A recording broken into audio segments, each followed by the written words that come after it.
मुंबई महापालिकेकडून 80% नालेसफाई पूर्ण झाल्याचा दावा केला जात असतानाच साकीनाका येथील खैरानी रोड परिसरात मनसेने आंदोलन छेडलंय।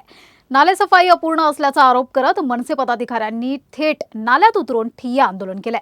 संपूर्ण साफसफाई होईपर्यंत आणि संबंधित अधिकारी प्रत्यक्ष पाहणीसाठी येईपर्यंत नाल्यातून बाहेर येणार नसल्याचा इशारा मनसेचे विभाग अध्यक्ष महेंद्र भानुशाली यांनी दिलाय। पावसाळ्याच्या पार्श्वभूमीवर प्रशासनाच्या कामकाजावर मनसेने गंभीर प्रश्नचिन्ह उपस्थित केलंय।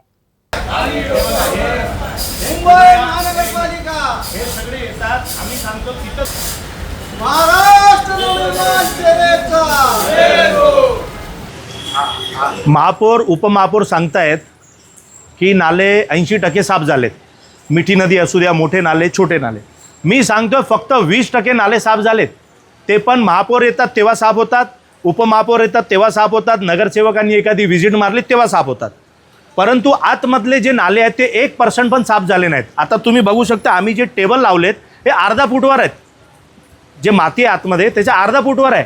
हे 4 ते 5 फीट माती यांना काढायची आहे, पण त्यांच्याकडे फुरसतच नाही। आमदार असू द्या, महापौर, खासदार यांच्या पाठीमागे फिरायला फुरसत नाही। दाखवण्यासाठी कुणाला नाले भरले आतमध्ये ते दिसू नये म्हणून पत्रे लावलेत। बघा तिथे का लावलेत ते पत्रे? का लोक हिकडनं कचरा थोडी टाकतात। लोक हे जे गल्लीमध्ये आहेत ना ओपन, तिकडनं कचरा टाकतात। त्यांना सांगितलं तिथं दिवाड बनवा, तेही बनवत नाही। 80% नाले साफ झाले नाहीत, जनतेला मूर्ख बनवतात। माझ्या चांदिवलीच्या जनतेच्या घरात पाणी येऊ नये या पावसाळ्यात, हीच माझी विनंती आहे। महापालिका असू द्या, महापौर असू द्या यांना, की तुम्ही या इथे आमच्या सोबत फिरा। आम्ही तुम्हाला खरी परिस्थिती दाखवणार, तुमचे अधिकारी तुम्हाला खरी परिस्थिती नाही दाखवणार। तुम्ही आमच्या सोबत फिरा, आम्ही दाखवतोय की 80% नाले आतमधले साफ झाले नाहीत।